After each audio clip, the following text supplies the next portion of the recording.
बड़ी खबर सामने आ रही है, जहां कोल्ड स्टोरेज में भीषण आग लग गई है। 4 किलोमीटर दूर तक धुएं का गुबार दिखाई दिया। दमकल की कई गाड़ियां आग बुझाने में जुटी हुई हैं। इलाके में इस वक्त जबरदस्त अफरा तफरी देखने को मिल रही है। राहत बचाव का काम युद्ध स्तर पर जारी है। उत्तर प्रदेश की राजधानी लखनऊ की ये तस्वीर, जहां एक कोल्ड स्टोरेज में भीषण आग लग गई है। हड़कंप वहां पर मचा हुआ है। आग इतनी विकराल थी कि उसका काला धुएं का गुबार करीब 4 किलोमीटर दूर से भी साफ दिखाई दिया।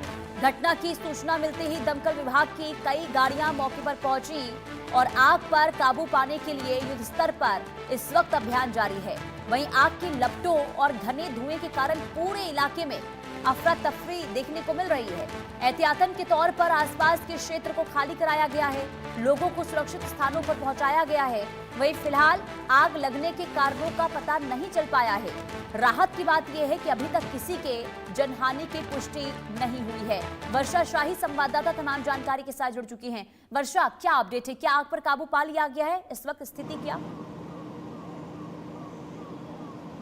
देखिए पुनीता, बिल्कुल नहीं। लगभग 4 घंटे से दमकल विभाग यहाँ पर लगा हुआ है, लेकिन कोल्ड स्टोरेज की इस आग पर किसी भी तरीके से काबू नहीं पाया गया। आप स्थिति देखिए, अभी भी लगातार जिस तरीके से बताया जा रहा है कि एक ही एंट्रेंस होने की वजह से ये पता भी नहीं चल पा रहा है कि कहाँ कहाँ ये कितनी ज़्यादा आग लगी हुई है। लेकिन ये धुआं का गुबार जो आप देख रही है और जिस तरीके की स्थिति में यहाँ पर कोल्ड स्टोरेज में आग लगी है, भारी संख्या में यहाँ पर सामान रखे थे, मिर्चियाँ रखी हुई थी, जिसकी वजह से ये जो आग है वो लगातार भड़कती हुई नजर आ रही है। और अभी ये माना जा रहा है कि लगभग 5 से 6 घंटे लग सकते हैं इस आग को बुझाने में, क्योंकि लगातार फायर ब्रिगेड की गाड़ियां यहाँ पर 10 से 15 गाड़ियां आ चुकी हैं, लेकिन अभी तक किसी भी तरीके से इस आग को बुझाया नहीं जा पाया है, क्योंकि काफ़ी ज़्यादा विकराल रूप में ये आग लगी हुई है इस कोल्ड स्टोरेज में। और अभी तक लगातार जो आग बुझाने की प्रक्रिया है वो दमकल विभाग कर रहा है। ये माना जा रहा है लगभग सुबह 6 बजे ये आग लगी थी और उसके बाद से लगातार फायर ब्रिगेड की टीम यहाँ पर पहुंची है। और एक ही एंट्रेंस इसका था, एंट्रेंस एग्जिट एक ही था, और लगातार आग की स्थिति बहुत ज़्यादा भयानक होती जा रही है। शॉर्ट सर्किट की वजह से ये आग की घटना हुई है, जिसको लेकर माना जा रहा था कि आसपास का इलाका ये थोड़ा सा कॉमर्शियल है। यहाँ पर पूरी तरीके से कई सारी चीज़ें, एजेंसियाँ वगैरह है, इसलिए सभी चीज़ों को खाली करवा दिया गया है पूरी तरीके से। अब जो दमकल विभाग है वो लगातार लगा हुआ है कि आग को बुझाया जा सके, जल्द से जल्द ये आग बुझ सके। लेकिन जिस तरीके की अभी स्थिति दिख रही है उस तरीके से ये माना जा रहा है कि आग की जो घटना हुई है वो अभी पूरी तरीके से काबू नहीं पाया जा सकता है। क्योंकि देखिए, आप अभी देखिए कि किस तरीके से धुएं का गुबार, आपको समझ में आ रहा होगा कि आखिर किस तरीके की भयानक आग है। और अभी भी आप सोचिए 4-5 घंटे हो चुके हैं, लेकिन ये आग बुझी नहीं है। और अभी कितनी ज़्यादा भयानक अंदर आग लगी हुई है इसका भी पता नहीं चल पा रहा है, क्योंकि किसी भी तरीके से कोई टीम अंदर जा नहीं सकती है। बाहर से इतना समय क्यों लग रहा है? 4 घंटे, क्योंकि आप जो जानकारी दे रही है कि 6 बजे ये आग लगी थी, 4 घंटे बीत चुके हैं। इसके बावजूद भी आग पर काबू क्यों नहीं पाया जा रहा है? क्या दिक्कतें इस वक्त टीम के सामने वहां पर देखने को मिल रही है और कब तक काबू पा लिया जाएगा आग पर?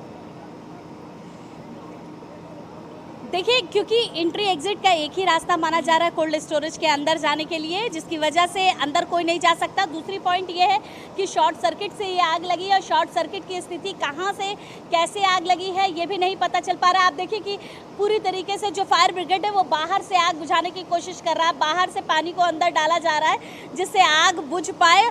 और क्योंकि लगातार कई घंटों से ये मशक्कत की जा रही है, और अंदर ये बताया जा रहा है कि बहुत सारा सूखा प्रोडक्ट, मतलब मिर्ची इत्यादि चीज़ें जो है वो इसमें सबसे ज़्यादा भरी गई थी, और जिसकी वजह से जो आग की स्थिति है वो और ज़्यादा ख़राब होती हुई नज़र आ रही है। क्योंकि सूखी चीज़ों में और ज़्यादा आग लगी, और ये ऊपर तक भरा हुआ था। मतलब आपको जितनी ऊंचाई इसकी देख रही है ना, इतने ऊपर तक पूरा एक एक पटरे लगाए गए थे। जैसे कोल्ड स्टोरेज में लकड़ियाँ लगी होती है, एक एक जगह पर सामान भरा जाता है, वैसे ऊपर तक पूरा ये भरा हुआ था, जिसकी वजह से आग बेकाबू हो चुका है। और अभी भी आग ये बेकाबू है और लगातार कोशिश तो की जा रही है, लेकिन जिन सामानों में आग लगा हुआ है वो बुझने का नाम नहीं ले रही है। और लगातार जो फायर ब्रिगेड की टीम है वो कोशिश कर रही है कि आग पर काबू पाया जा सके।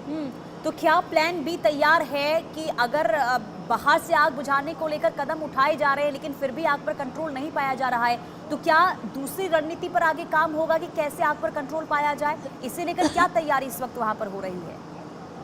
देखिए फायर ब्रिगेड की टीम तो लगातार लगी हुई है, लेकिन अब एसडीआरएफ की टीमें भी आना शुरू हो चुकी हैं। लगातार वो भी कोशिश करेंगी कि इस आग को बुझाने की कोशिश किया जा सके। और प्लान बी की बात करें तो फायर विभाग ने अपनी सारी इक्विपमेंट यहाँ पर उतार दी हैं। जिस तरीके से लगातार इनके पास जितने भी फायर ब्रिगेड की गाड़ियाँ हैं, जितनी ज़्यादा नई चीज़ें हैं, उन सब चीज़ों को उतारा गया है कि शायद इस आग पर काबू पा लिया जा सके। लेकिन जिस तरीके की ये आग है, आप देखिए कि 4 घंटे हो चुके हैं, अभी भी आग नहीं बुझी है।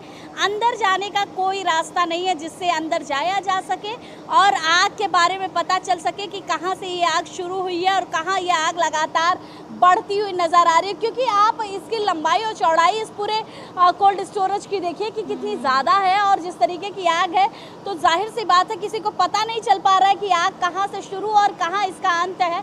लगातार ऊपर से ही कोशिश की जा रही है, अंदर जाने की स्थिति नहीं है, जिसकी वजह से फायर ब्रिगेड हिम्मत भी नहीं कर पा रही है कि वो अंदर जाए, क्योंकि शायद किस दरवाजे को खोला जाए और आग का जो गुबार है वो बाहर आता हुआ नजर आए। इसलिए किसी भी तरीके से फायर ब्रिगेड की टीम अंदर नहीं जा रही है, ऊपर से ही आग को लगातार बुझाने की कोशिश की जा रही है। लेकिन वर्षा, क्या जिस वक्त आग लगी थी उस वक्त कोई अंदर मौजूद नहीं था? और क्या वहां पर आग पर काबू पाने के लिए क्या फायर सेफ्टी को लेकर कोई प्रबंध नहीं थे? क्या कोई इक्विपमेंट्स फायर बुझाने को लेकर अंदर मौजूद नहीं थे?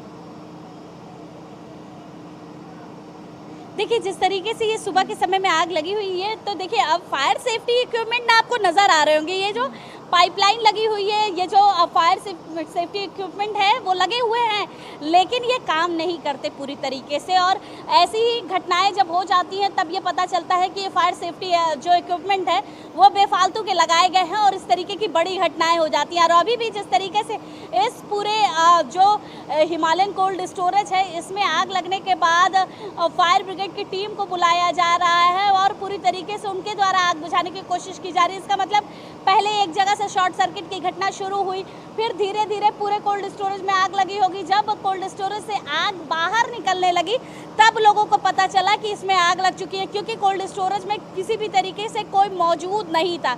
इस वजह से बड़ी जनहानि होने से बच गई है। लेकिन जिस तरीके की आग है उस तरीके से ये समझा जा रहा था कि अगर इसमें कोई अंदर होता तो शायद वो बच नहीं पाता, क्योंकि आपने कलीगंज की आग देखी होगी, उसमें तो तब भी इससे बहुत बहुत मिनिमम ये मैं कह सकती हूँ आग थी। लेकिन ये जो आग है ये बहुत ज़्यादा भयानक है। अगर आसपास रेजिडेंशियल इलाका होता उस तरीके की और घनिष्ठ आबादी होती तो शायद आसपास की जो इलाके हैं वो भी क्षतिग्रस्त हो चुके हैं तो इस आग की घटना से। लेकिन अभी जिस तरीके से आसपास के जो जितने भी शोरूम इत्यादि चीज़ें उनको खाली करवाया गया है और अभी भी कोशिश है कि इस आग को काबू पा लिया जा सके।